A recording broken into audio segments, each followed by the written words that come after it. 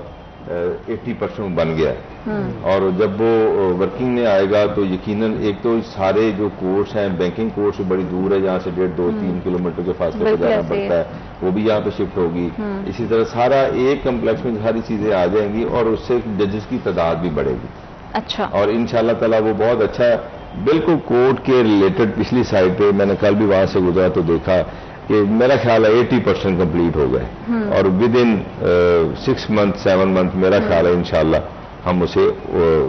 Running position میں operate کرنے جا رہے ہیں. اور جب وہ جج بڑھ جائیں گے تو انشاءاللہ کام بھی ظاہر ایک بندے کے حصے میں اگر 200 کیسز لگے ہوئے ہیں، ایک سول جج کے پاس 50 سے زیادہ کیس نہیں ہونے چاہیے. 50 کیس بہت زیادہ ہیں یہ بھی، لیکن چلیں سسٹم کو، لیکن 200 ایک بندے کو کیس دے دیا آپ نے، وہ کیسے حل کرے گا؟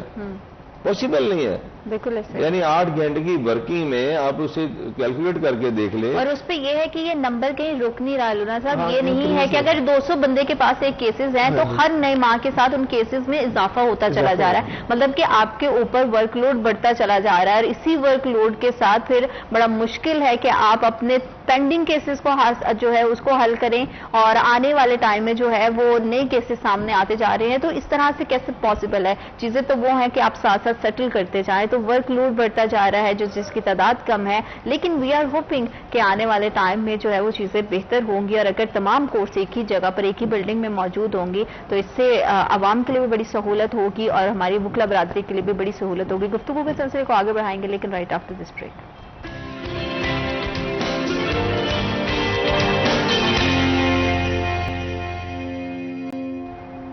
Welcome back to after short break. آپ دیکھ رہے سٹی ایٹ 10. اور عدالتوں کے حوالے سے بہت ساری ایسی چیزیں ہوتی ہیں، کہتے ہیں کہ ٹائم کے ساتھ بہتری کی گنجائش ہر چیز میں ہوتی ہے، اور بہتری کے ساتھ ہی چیزوں کو ہم بہترین بنا سکتے ہیں. تو لونا صاحب آپ سے ضرور جاننا چاہوں گی کہ ڈسٹرکٹ بار فیصل آباد میں کس طرح کی تبدیلیوں کی ضرورت ہے تاکہ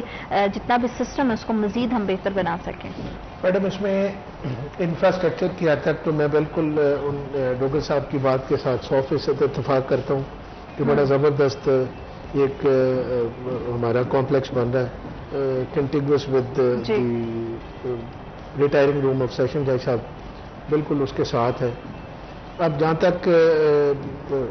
جس طرح آپ نے فرمایا جی کہ جو انصاف ہے، اب اس میں قانونی طور پہ ہمارا ضابطہ فوجداری میں بھی اور